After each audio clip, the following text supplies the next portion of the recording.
Welcome to Small Arms Solutions. Today we're looking at the Knights Armament SR15 series rifles. Particularly what we have here is the SR15 E3 and the SR15 E3 Mod 2.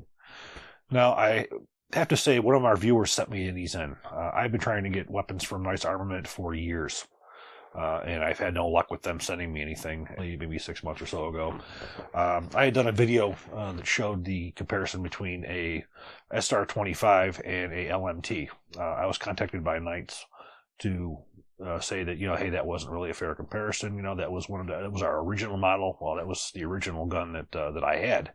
I could not get anything new. I was told by Trey over there that they're no longer shipping guns out, that you had to actually fly to Titusville and do your evaluations there, which obviously that that's very expensive, and we're not to that point. The gentleman who contacted me from Knights said he wanted to send me out some of the newer production stuff to do a more fair comparison. They contacted me about that, and then it's been maybe six or so months, and I've contacted them twice, and still no guns from them. So I want to bring you the more modern Knights things, but it's a little more difficult when you're not getting a lot of cooperation from the company. Fortunately, one of our viewers had sent me these two rifles for a review for you guys, so now I can finally do them. And he told me that once I return these, he will also send me an SR25, one of the newer versions, which is great. I don't exclude anybody from my channel. There are some guns that I won't give time of day to. You're not going to see a High Point on here. You're not going to see a Ruger Mini 14 on here. You're not going to see garbage on my. Those are the kinds of things that I weed out. I don't weed out any particular manufacturers. I always try to give you everything that's out there that's modern. That people are interested in. Every time you guys give me a suggestion of what you want, I legitimately will go out and I will try to get that. I have plenty of things on order as we speak that we're looking at. But you viewers are making things a lot more easy right now. I've had you guys send me in, the Knights. I've had an FNX pistol. I've had a Daewoo K1A1. And I've had some other ones as well. So you guys are helping out this channel and enabling me to bring out you guys more information. Well, starting with the SR15. Now we're going to go back in time a little bit to around, I would say 1993, 94. When Gene Stoner first went to work with Reed Knight, the initial push was to bring back the AR-10 with the improvements of the M16A2, which is where SR25 comes from. The 15 from AR-15 and the 10 from AR-10. Add those two up, you get 25. And that's where SR25 comes from. But at that same time, he also was introducing a SR15 series, which was 5.56. Now, one of the things you want to understand about Knights was when he first started out with these, he did not have the money that he has right now. So he funded the SR25 through commercial channels. It was commercial sales of the SR25, which mine was one of. Mine was one of the first ones that came out, the first year, and he was very much catering towards the commercial end of the spectrum to fund this program. And unfortunately, like happens with some companies, once they get their military contracts, all of a sudden the commercial end goes totally away. They totally stop pretty much providing the commercial end at all. They do their military contracts, and then once their military contracts are done, then they try to go back after the commercial market. Some companies that's easier for than others. Knights is a little bit more complicated because of the cost. There's probably no question that Knights rifles are probably the most expensive in the industry. Are they worth that money? Well, when you compare the SR25s to some of the current rifles out there, it's hard to justify. Spending twice to three times the amount for a rifle that one will shoot just as good, one will be just as reliable. In fact, that some of these rifles are already designed for firing fully automatic as well, so they're probably a step ahead or so of the Knights. But when you're looking at spending, anywhere from $5,000 to $10,000 on a rifle, you really either have to have really deep pockets or your own brand justification. Myself, I have the original SR25. The original SR25, the reason I have it was I met Gene Stoner at the 1995 SHOT Show. And that was like meeting a god to me. and I knew he built it. I didn't care what it was. All I knew was that he built it. So I bought one. At that time, they were around $2,400, $2,500 at the most. And that was a lot back in 1995. But it was reasonable. And if you look at where that price has gone from then to now, where you're looking at 5,000 up, the prices have just constantly gone up. And he doesn't have the market share in the 7.62 market because of that. It's all the same thing with the 5.56 market. You really bring yourself up on those prices, even with some of the modifications. Sometimes it's hard to justify spending that kind of money.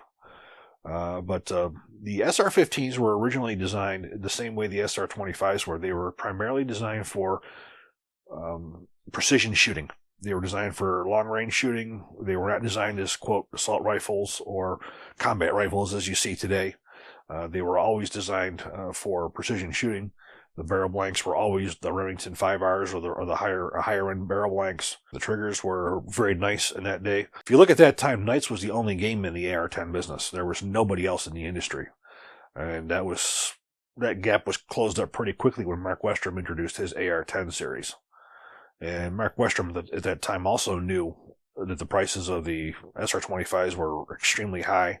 And when he designed his AR-10, he designed it with the SR25 larger parts compatibility. For instance, the upper and lower receivers were they were compatible with the Knights. The bolt carrier groups, they were compatible with the Knights. He knew that he would have existing customer base who wanted to buy parts that were, you didn't have to give up your firstborn to be able to afford. The initial SR15 is also one of the things I thought was nice about it was Reed always tried to keep with some of the earlier things of the AR-15. So the original SR25s, well, still do today, have chrome-plated bolt carrier groups. Your early SR15s did as well. Unfortunately, they got away from that. But you would see the same kind of handguards, free-floating handguards on the SR15 as you would on the SR25. But once the military contracts started coming in for the then Mark 11 to the point where you had the M110, the SR15 sort of took a backseat. Now you do have what's called the SR16 as well. The SR16 is the selective fire versions. And those did not see a lot of military service. One of the biggest parts that we're going to get into is the fact that you had a lot of proprietary components. Even though in a lot of ways some of the changes that Knights has done is certainly an improvement. Once you have those kind of proprietary components, it makes it a little bit difficult to try to get anything into the U.S. military or even SOCOM in that area. So the original SR-15s were also around the time of the assault weapon ban. So you saw fixed stocks. Basically what you saw was a muzzle device that looked just like a birdcage flash suppressor, but it wasn't drilled all the way through. You had sort of the outlines of it, but it didn't work as a flash suppressor, which made it look pretty cool. You did have some different barrel lengths. You did have some different some components in them, but it was basically a fixed stock rifle to go through the assault weapon ban. But during that assault weapon ban was also the early days of the global war on terrorism, which is where you saw the interest in the SEALs with the Mark 11s, and then right through the M112 or M110. So what we're going to see here, this is the E3. E3 stands for the enhancements that are in the bolt carrier group. Now, this is not a stock AR-15 by no means. From butt to muzzle. The original rifle had an A2 pistol grip, and it also had a loose machine and tool SOT mod stock. So those are two parts that were changed by the owner of this rifle. Now, LMT, that's something else that you guys asked me a lot about. Is there a relationship between loose machine and tool and Knights? Oh, absolutely. Carl Lewis is also a machine shop outside of just a gun manufacturer. He manufactures components for many, many manufacturers.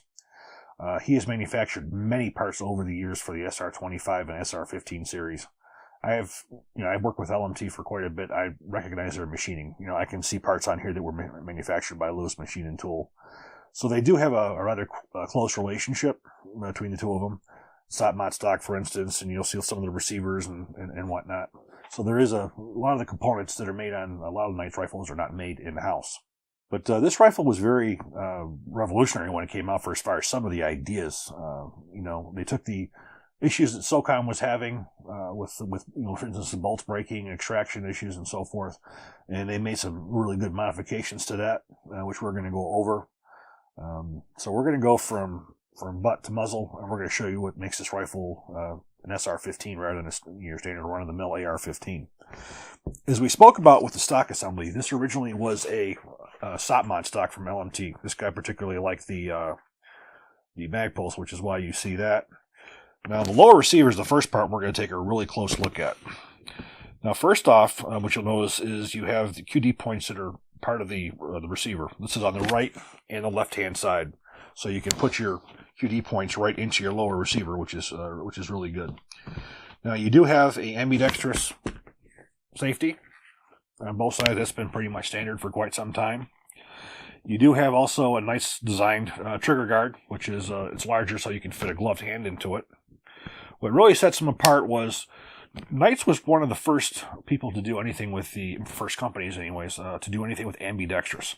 And as you can see on the right-hand side, we have an ambidextrous bolt release.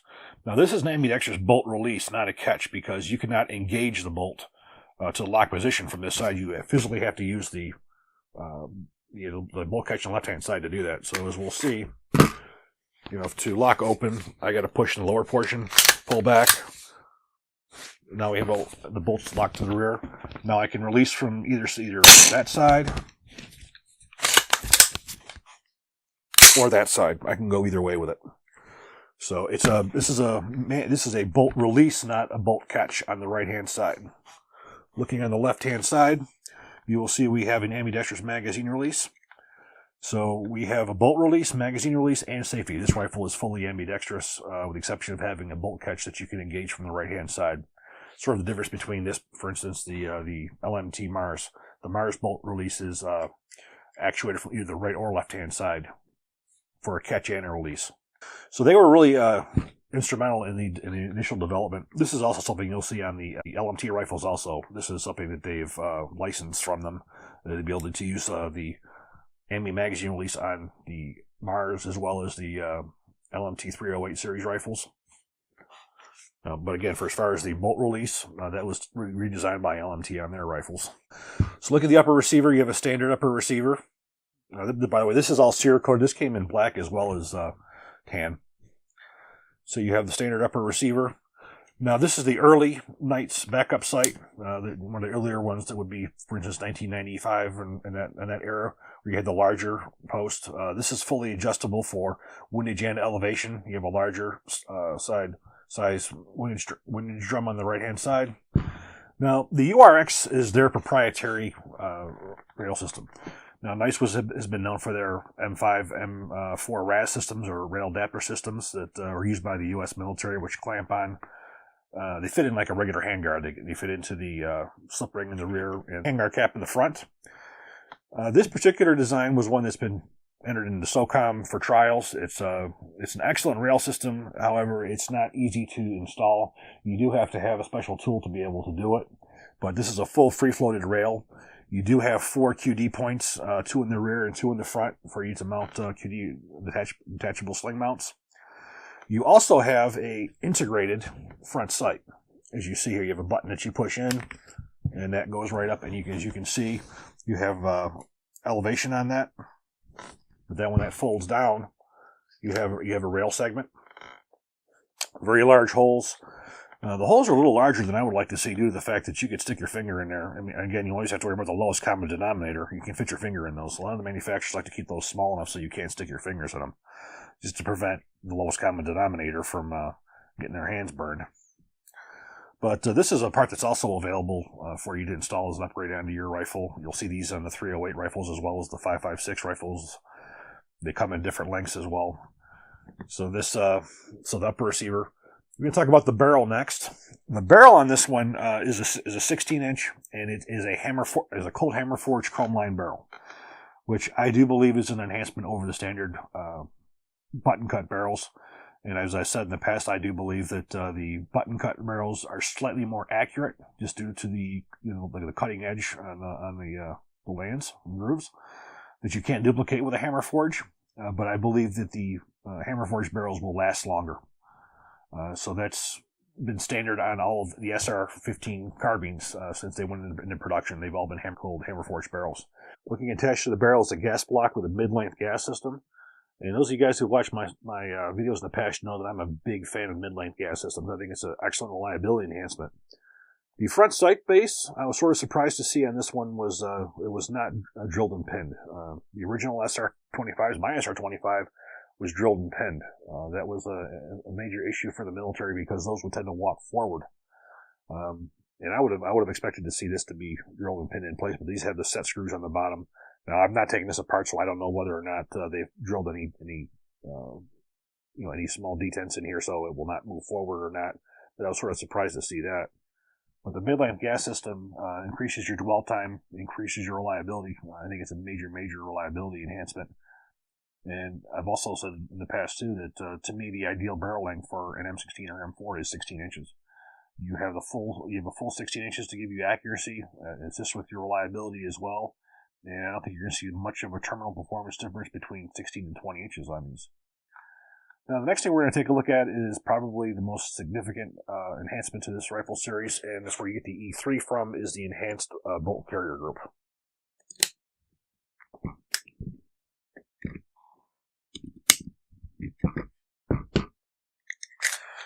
Now, if we go back to, I would say, early global war on terrorism, 2002, 2003, that era, SOCOM was having issues with the bolts breaking on the M4 carbines. They were having problems with locking lugs shearing off. And the problem was serious enough that they went to Carl Lewis and they asked him, we need something to correct this deficiency. Now, was it truly a deficiency? Not really, due to the fact that the true problem with these bolts breaking and everything was due to excessive operation. These rifles were being driven well beyond their design parameters. But Colt did have some quality control issues. I think it was in 2004, where they had to change some things that they were doing on the bolts to make them stronger. But the problem was definitely put out there, and they went to Carl Lewis and said, we want a solution, which came the enhanced bolt carrier group. And that enhanced bolt carrier group consisted of a bolt carrier which had a change in the cam track, which increased dwell time, which gave more time for the cartridge case to contract to make it easier to extract the fired cartridge case from the chamber. Also, there were some modifications done to the bolt that were heavy. The bolt was redesigned for the most part. We have here is the LMT enhanced bolt. Now, as you can see, we have some major differences on here. First, we have stress reliefs on the locking lugs themselves, which help them flex so they would not break. We also have a brand new material here. This is not the standard Carpenter 150 that's used on GI bolts. This is an increased quality steel. Now, he will not give the actual material out. That's his obtaining information. He's not going to give that out. But he also changed the geometry, made more rounded edges instead of square edges on there. He has a fully supported cartridge base, which we're going to take that apart and we're going to see that. As you can see, the full base of the cartridge is supported compared to a standard bolt, which you have this top area here is cut off. To improve the extraction issues, he redesigned the extractor. As we refer here, this is the Lobster-Tail Extractor, which you see uses 2 springs instead of 1. It's your 2 springs instead of the 1. But you also see this extractor has been massively redone. You have much more meat on here to grab the cartridge rim. This was a major enhancement over the standard. So now we're going to take a look at what Knights decided to do. Knights went one step further to address the bolt breaking problem with another way too.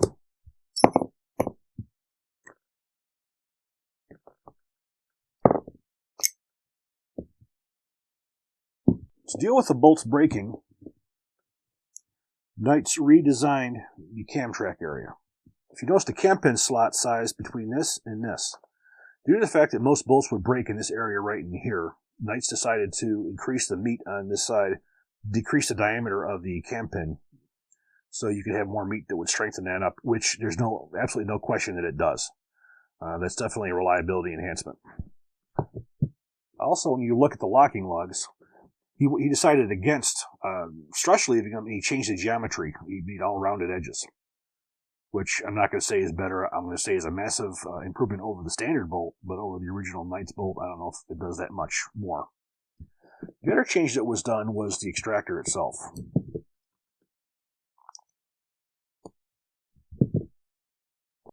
When you compare the Knights extractor to the LMT shown here, Knights to the right, Knights decided to change the location of where the extractor retainer pin is installed. They decided to do it more centralized. They felt this would give better leverage. So they moved that forward, as you can see where the Knights remains in a similar location.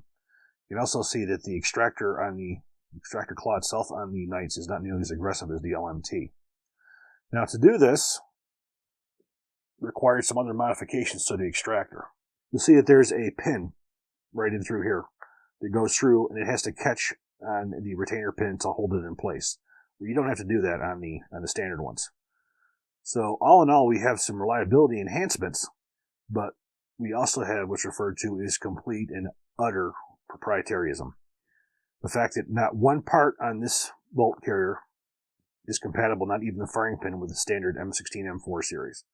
So if you were to go with the KAC bolt carrier group, not only do you have a completely proprietary extractor mechanism and bolt carrier, because the bolt carrier has to have modification in the cam slot to allow the narrower cam pin, you also have to have a proprietary receiver extension as well.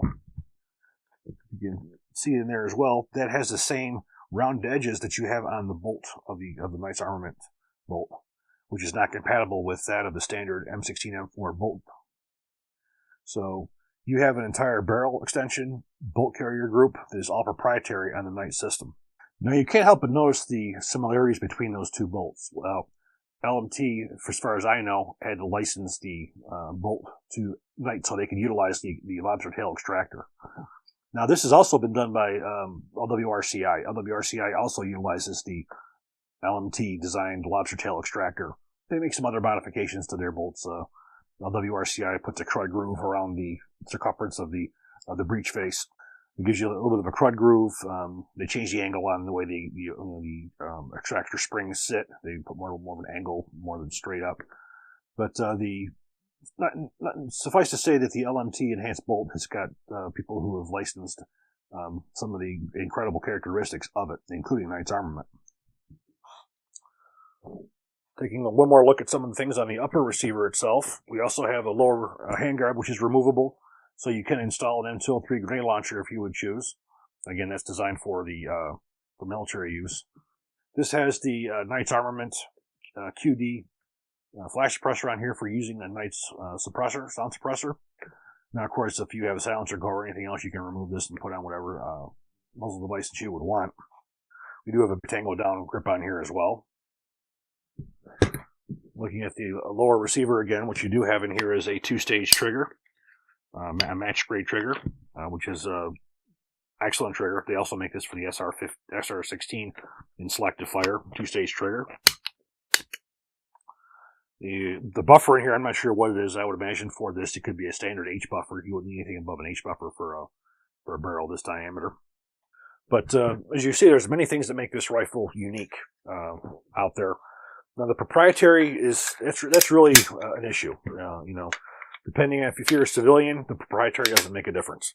For your military and you have this weapons platform, you may have an issue with that. You may want to have something that's a little bit more common, so if something goes wrong and you can't get the parts from Knights, that you would be able to pull parts from the inventory. And that's one of the things that killed the Knights Enhanced Bolt Carrier group from the M4, was the fact that it was not compatible with the M16A4 or any of the other ones. Due to the way the cam track was on it, it would have too much dwell time and it would cause light strikes.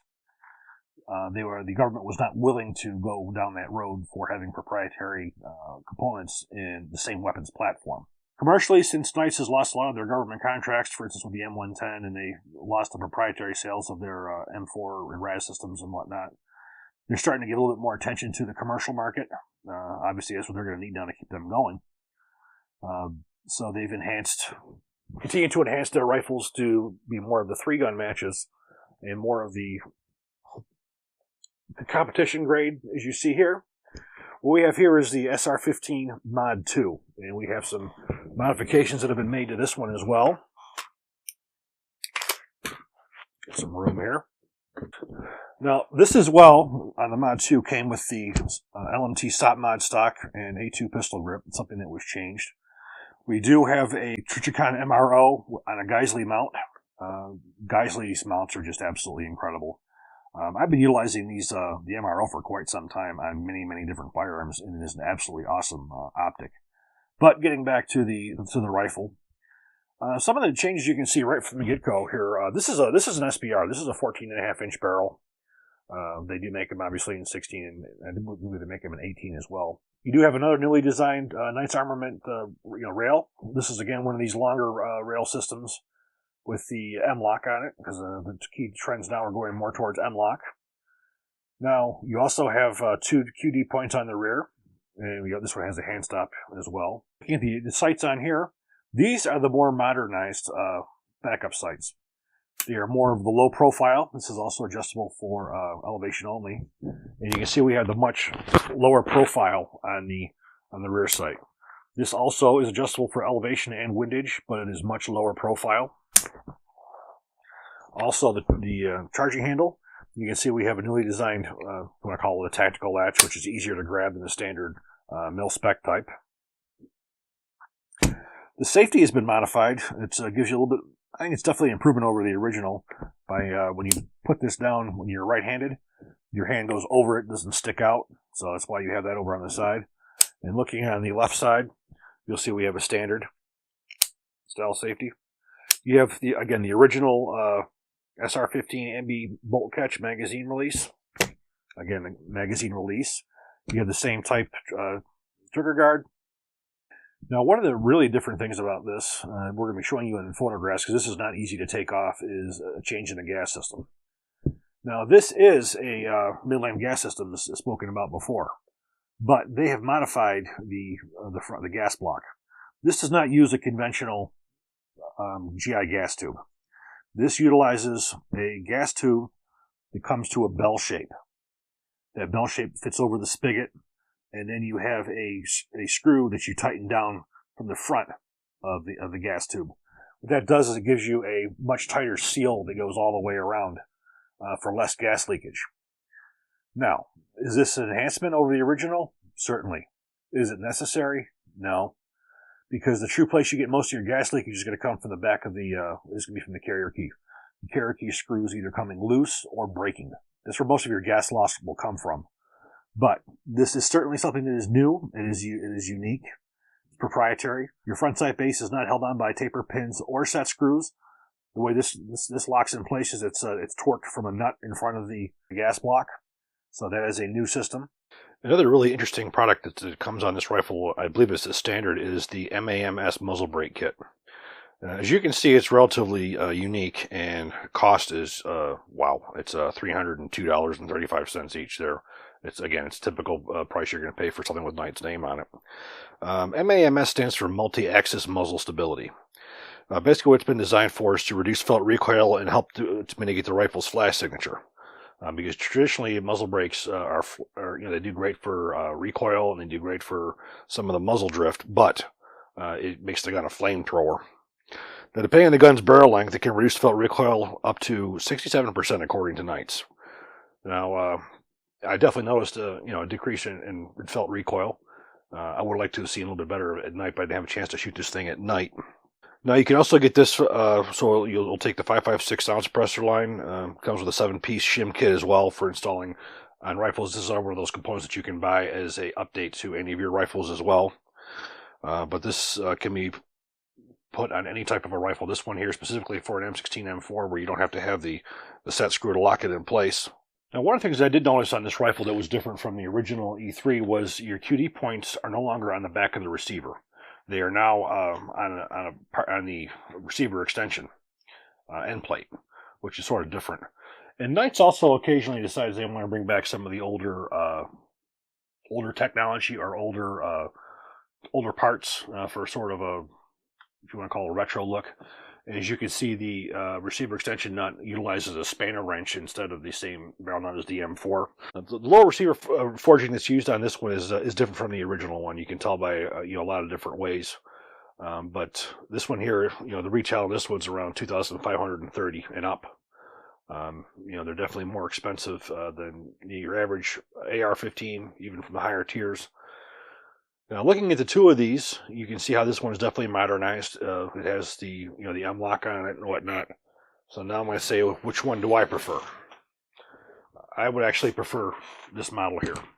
I tend to like the more combat rifle ready. I still tend to like this quad 1913 rail. I think you have more adaptability for as far as having 4 points on here versus the 2 that's on that. I do like having the regular grips and having a pistol grip on here. I haven't really converted over to the removable rail sections very much yet. I know that the U.S. government is looking at it. I know SOCOM found that M-LOK was superior. It's just something that I haven't really gotten around to yet. I'm still fond of the original 1913 rail. The barrels on both of these are the same. You're looking at cold hammer forged barrels. The lower receiver, I tend to like a lot more on this one. I prefer having the QD mounts on the back of the receiver versus an extra component. The M4 style, receiver extension nut. Color wise, I tend to like all my rifles black.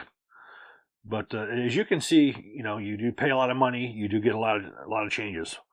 Now, for those who are not concerned about the interchangeability issue, they're excellent guns. I do believe they have a much more durable rifle here than the average M4. I do believe those enhancements cause it to be more reliable and a lot more durable than the original one. For as far as the comparison between the enhanced bolt parts compared to, say, the LMT, I don't know if I believe that this carrier group, even with what they've done, provides you that much more reliability enhancement over an LMT enhanced bolt carrier group. But that's remained to be seen. This has only really been tested by Knights, hasn't been tested independently, where the LMT enhanced bolt carrier group has been. In fact, it's being utilized in the Special Forces rifles for the New Zealand Defence Force. And it's been bought and used in militaries in the past, so it's a more proven design. This, I think, has pretty much stayed in the commercial end. I don't know what Knight's foreign military sales are. I know they probably get a lot more of their SR25 than their SR15. I don't believe that their SR15's really ever been, a big moneymaker for them. Their bread and butter has always been the SR25, and it probably always will be. But with the commercial market, they need the commercial market right now, so you're seeing more come out in this line. I think what we're going to do is we're going to take both of these out to the range, and we're going to see how they shoot.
Knights has always been an industry leader, with the teaming up with Gene Stoner, taking probably one of the most brilliant firearms designers of the last century, and bringing back his AR-10 and modernizing it.